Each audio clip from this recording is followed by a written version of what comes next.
I mean, I think going to the finals, Horse, now you're up against the best teams in the comp. Yeah. So whilst we're confident in our game plan, and we were, the Eagles are going to be confident in their game plan. Yeah, I think the thing, whilst we're slightly different talent, maybe a little bit different in game style, I think the similarities, John would play his way the whole game, and we would play our way the whole... Now, there's some things that might change through the game, but that's probably the fear when you're going in against West Coast, isn't it? Yeah. We're going to have to...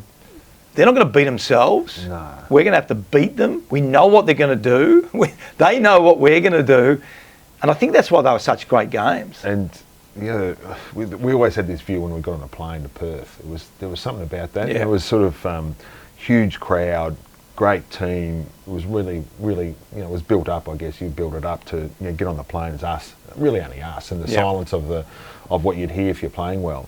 And I sort of often reflected on that when I was coaching, those moments when you actually go interstate and those, particularly the West Coast on their home deck, and that away final, the first up, and to probably gets underestimated to just miss that one, and then go on a run after that was just probably extraordinary, but it helped galvanise us getting on that plane.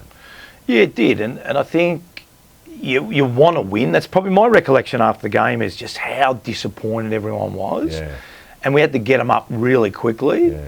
And we spoke about that straight after the game. I don't know how much we reviewed, because both our memories, we're getting old, and both our memories aren't great. But I'm not sure we reviewed that game that much. No. I think it was all about, like you said, how do you take that disappointment? Because you've got to turn around in a short space of time. Yeah. And at that stage, then it's sudden death. Yeah. You lose the next week. You're out. Doesn't matter how many games you've won during the season. Yeah. And I can't remember whether it was you or me or other coaches or players, but I remember someone in the rooms after the game saying, let's forget it. Yeah.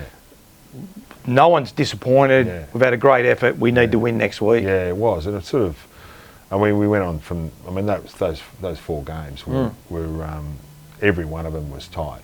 And, that was an extraordinary final series, wasn't it? And, in those sort of moments, you sort of look back on those close ones that we talked about earlier in the year, and they held us in good stead. But, I felt that, the disappointment that we got on the plane, but I didn't think we were out. No. I didn't think we were out. Yeah, I think in terms of disappointment, Horse, too, you're not sure how each individual, because there's the collective disappointment, but there's also the pride about, not going over there and competing really hard.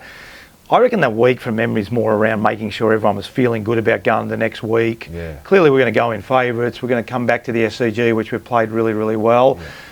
I think the shock was the state of the ground. That was... I thought the week was pretty good. Yeah.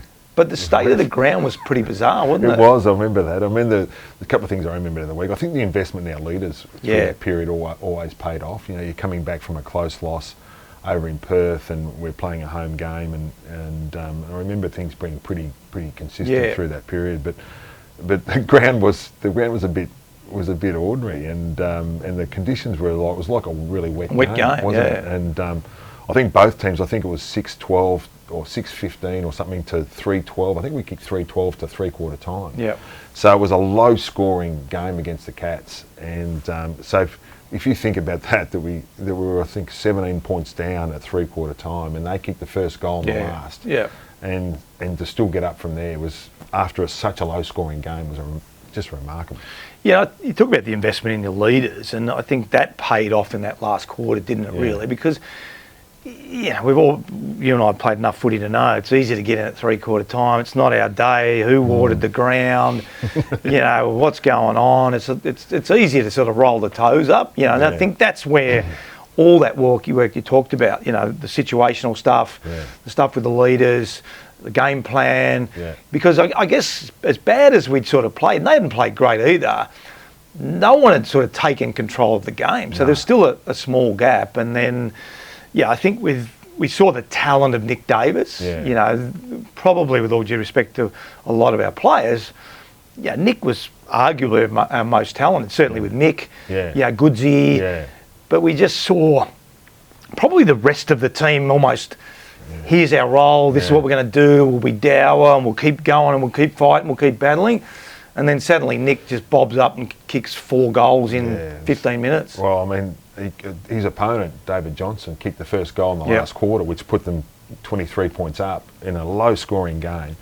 And I think at that moment, Kirky sort of grabbed Nick and said, "You owe us," or words to that effect. And then he went on this. I've never seen goals kicked like it. I mean, he was so powerful, and it was heavy. It was a heavy night. It was heavy ball. Yep. But some of his goals he kicked, and there was one from about 50 metres where he arced the ball around on his right foot. His power and his talent come to the fore. And I think you're right. I think everyone played their role, and everyone was happy to move aside for that moment, do their job, and allow Nick's talent to shine. And he was the man in the last quarter. Yeah, and you're right, because I remember a kick from Pebbles, which is a beautiful kick. Yeah. So you look at that, he was the main character in that last quarter. Yeah. But you look at the stoppage. The one goal that's underrated is, as you said, the one running away from the stoppage, away from goal, snapping it back over his shoulder for 45 metres out. Not many players can do that. No. But to do that, we've got to get the hit right. We've got to get in the right spot. So everyone played their role. He was just the main actor in that sort of period. And it didn't go perfectly, as it never does it? I remember I was the forwards coach, and we set up the forward stoppages, which was a left footer. Yep. Snyder and Monty to this side, and a right footer, Davo to that side, and that stoppage that Bally hit the ball down. He was supposed to hit it to a left footer, and I think it's Snydes or Monty. Snydes ended up blocking for Davo. Yeah. And Davo just happened to be there. Yeah. And he was. That's one of those things, isn't it? He knew he was on song. Yeah. In that moment, and he probably just got a bit thought that I could actually do it at that point, because he was the man that was in the moment, and he just went to that spot and kicked it. And it was just remarkable. I remember us in the coach's box, couldn't believe it. I think Jonah said at the point in time he's kicked it. And with the relief and the fact that we had to get the players back after the next bounce was extraordinary. But even the lead up to that, which is, I guess, what we're both saying, is Leo Barry third man up, practiced. Yeah. I think it was Luke Ablett hits the ball back in, then Hawley kicks it. Hawley gets it back in. So everyone, even in that passage of play, there would have been almost 18 players. I think we used that as an example, because whilst there was 18 players inside our forward 50, because Geelong were trying to stop us from scoring, everyone opened up enough space. Yep. The little pockets of space, everyone played a role. I think even Goodsey was arguably one of the most talented, was making a one on two, and just playing their role at that point in time to allow a little pocket of space to open up for Davo to kick the goal. Yeah, I think if you looked at one piece of play that summed up Sydney during that period, it was the stoppage. Because even though Davo kicked an amazing goal, it wouldn't have happened had all 18 players not picked the right spot to stand in. That's right. Horse, as you know, I still get text messages for Davo complaining about the game ball.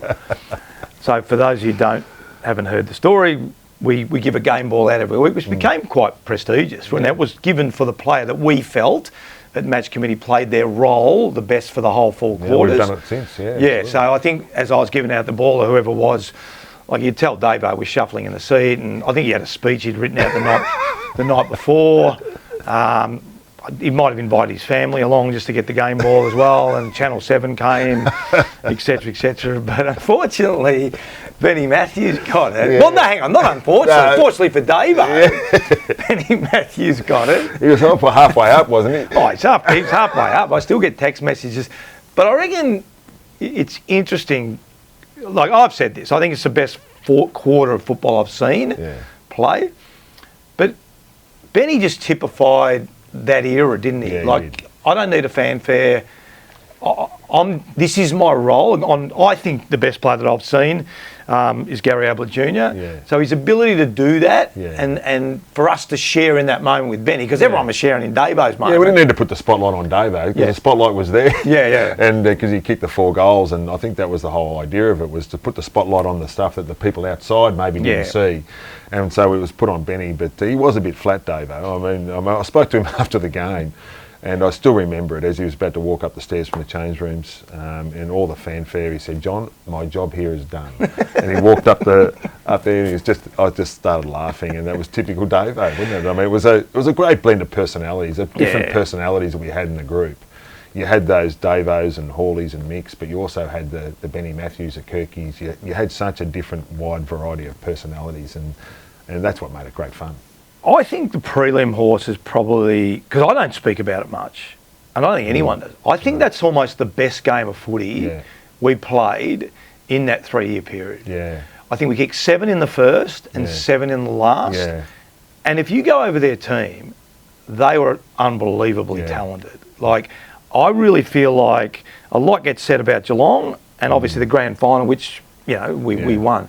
I thought that's as good a footy as we played. At the MCG. Yeah. And it was a big game, well, clearly, but and coming off the week before, you know, that sort of, the thrill of that week before, the win, you know, so close to the siren, and you almost have the relief, don't you, after all, and then going into a prelim final at the MCG against the Saints, against what you say is one of the best teams we've ever seen. Yep. You know, that team was as good a team as you could possibly see.